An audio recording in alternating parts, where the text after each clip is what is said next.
どうも。同人ゲーム語り部です。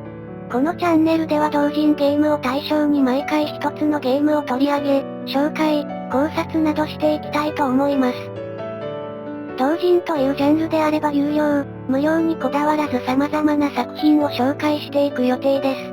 フリーゲームも同人ゲームの位置づけにしています。さて、今回紹介する作品はこちらです。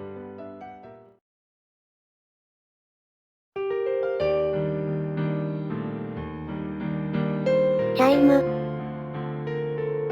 本作のジャンルはミッション遂行型 ADV という、一風変わったゲーム性を持つ作品となっております。主にとある名作ホラーゲームのシステムを参考にしており、その特殊なゲーム性は世間一般のゲームと比較してもそうそう見かけるものではありません。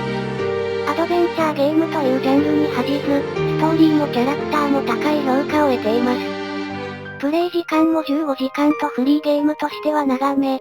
こだわりのゲーム性をじっくりと体験できるかと思います。注意点というほどではありませんが、中盤以降ややホラー、アクション要素が目立ってくるのは少し好みが分かれるところかもしれません。それではまず、ストーリーの概要から説明します。冒頭の紹介にとどめ、ネタバレは控えます。ご安心ください。どこにでもありそうな海沿いの小さな町、露朝町。観光地でも何でもありませんが、この町のシンボルとして大きな塔が立っています。塔内には大きな鐘があるそうで、かつては美しい音色で人々の耳を楽しませていたものでした。そんな塔も古びてしまい、鐘も鳴らなくなって久しい現在。春も近づく頃、遠くから塔を見つめる少年、朝霧翔太。彼はある噂を思い出していました。鐘が鳴るとき、恋が実る。何の根拠もない噂ですが、彼には大きな心の支えです。なぜって、それは、今でも思い続ける初恋相手、静石彩。彼にはとても手の届かない存在だから。果たして鐘は鳴るのか。これは露朝町にいる人々の、塔と鐘、生と死、初恋と片思いをめぐる3日間のお話。続いてはキャラクターの紹介に移らせていただきます。本作には多くのメインキャラクターが登場。その総数は十数人にも及びます。普通のゲームと比較してもなかなか多いと思います。特徴的であるのは多くの登場人物がいながら、似たキャラクターが少なく、年齢や立場、人種など多種多様であることです。そして、これだけの人物が大なり小なり差はありますが、タイトルでもある、鐘、に関わってくることになります。とある大国の大統領や、老齢のおばあさんなど、一見すると鐘に関係のなさそうな登場人物もいます。そういったキャラクターも漏れなく、鐘、に関わります。もちろん、どんな風に関わることになるかは、プレイしてみてのお楽しみ。システム周りについても説明していきます。少し特徴的ですが、慣れてしまえばわかりやすいゲームシステムに仕上がっています。まずはこちら。背景を見ると薄く、初日、と書いているのがわかります。アイコンの生き物はそれぞれ登場人物を表しています。蝶々は静石彩、犬は朝霧翔太といった具合ですね。個人的には生き物の画像よりも歩行グラの方がわかりやすかったと思うのですが、それは好みでしょう。さて本作はミッション遂行型アドベンチャーです。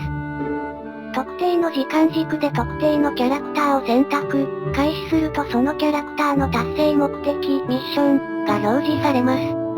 ミッションを達成できればシナリオクリアです。失敗しても何度でもやり直しは効きます。最初こそ、殺風景で登場キャラも少ないですが、クリアするごとにどんどん操作可能キャラが増えていき、最終的には十数名を操作できるようになります。ところで、勘のいい方は気づいたかもしれません。この図は上から下へ時系列を表しています。ここでは静石彩と、グレゴリー・ハイネマン、岩瀬松3名が初日の朝6時頃に行動を起こしていることがわかります。これにより、キャラクター同士の相関性がよりわかるようなゲームシステムになっています。また、特定のキャラクターの行動が他のキャラクターに影響することが多々あります。このように、登場人物すべての小さな行動が積み重なり、物語を一つの結末に導かれていきます。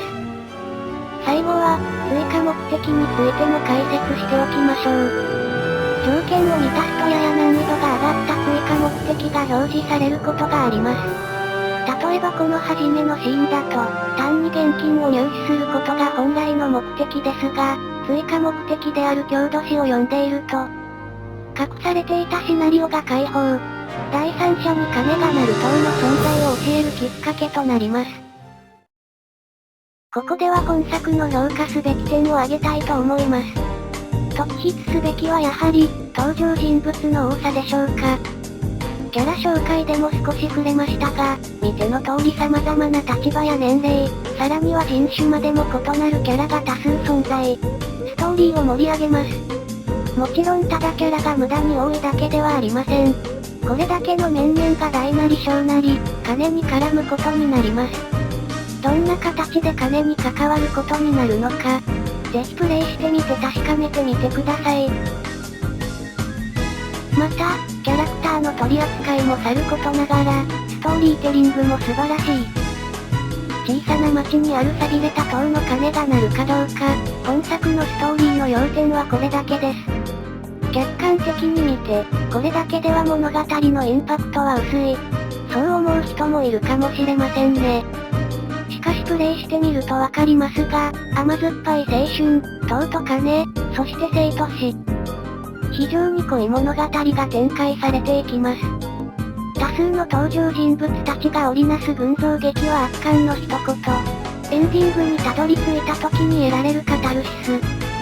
鐘が鳴るかどうか、ただこれだけの物語をここまで掘り下げた構成力には本当に脱帽させられました。素晴らしいストーリーです。ちなみに本作は古い作品ですが映画、ローマの休日のオマージュでもあるようです。本作をプレイしてるとニヤリとさせられる演出があるので、プレイ済みの方は一度視聴してみてはいかがでしょう。世界的にも評価が高いです。もちろん総合的には相違点が多いため、映画を見たからといって本作を理解できるわけでない。そこは断っておきます。ちなみにボイスドラマも公開されています。ゲームは苦手、という人はこちらを聞いてみるのはいかがでしょうか。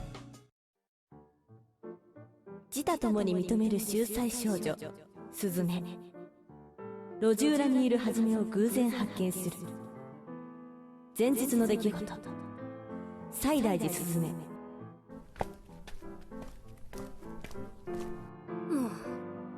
一生懸命勉強したのにな。全国5位って自己最高なのに。彼全国3位なんて。悔しい。絶対負けたくない、彼にだけは。大小原くん、見てなさいよ。特徴的なシステム面においてももちろん評価点に入ります。すでにお気づきの方もいると思いますが、本作のゲームシステムは PS2 の名作ホラーゲーム、サイレンを参考にして作られています。ご覧のように、先に紹介したゲームシステムと似通った構成であることが伺えます。これらは全てサイレンに導入されていたシステムです。しかし、本作は決してオリジナルに見劣りしません。サイレンは強烈なホラー要素を含んでおり、熱烈なファンがいる一方、苦手な人は確実に存在します。また、攻略難易度もかなり高め、戦闘要素もあるため一筋縄ではいかないでしょう。攻略チャートもあるのですが、少々見づらい。そもそもこの攻略チャートにたどり着くのも割と大変です。このように、ゲームシステム参考元としたサイレンは万人受けする作品ではないことがわかります。対して、本作はどうなのか見ていきましょう。まずホラー要素ですが、本作においてはほぼ皆無と言っていいでしょう。ご覧のように若干のホラー要素は存在します。が、表現は比較的緩めです。よほど苦手な方でなければ問題ないでしょう。難易度も普通であり失敗してもペナルティなし。その場で何度でもやり直しが可能です。そればかりか、どうしてもクリアできないミッションについては即時クリア機能というお助け要素を使うことも可能。攻略チャートもサイレンより格段にわかりやすくなっています。どこで詰まっているかが俯瞰的に判断でき、ヒントを見ることで攻略の糸口が簡単につかめます。一部謎解きが難しく感じたりしましたが、ヒントや即時クリアを使えばなんとかなるでしょう。このように、参考にしたサイレンと比較し、格段にプレイしやすく万人受けすることがわかると思います。ここからは少なからず感じた問題点を述べたいと思います。仕方ないことでもあるのですが、特定のキャラクターは移動速度が遅いことです。対象は幼い子供や高齢のおばあさんであるため、リアリティを持たせるためにそうしているのでしょう。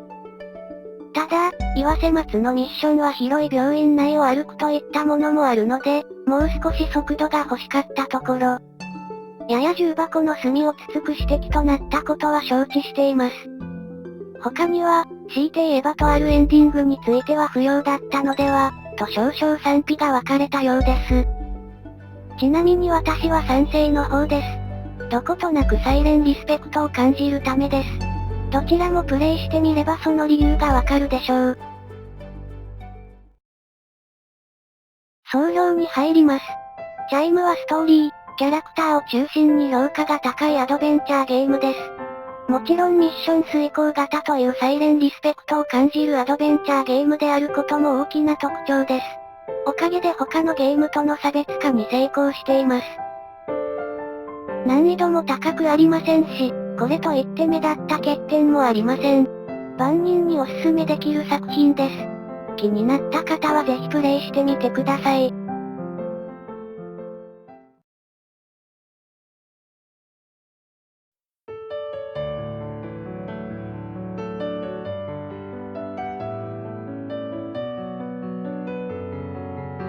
お疲れ様でした。本動画の紹介は以上です。興味を持ちましたら高評価とチャンネル登録お願いします。動画作成の励みになります。ご視聴いただきありがとうございました。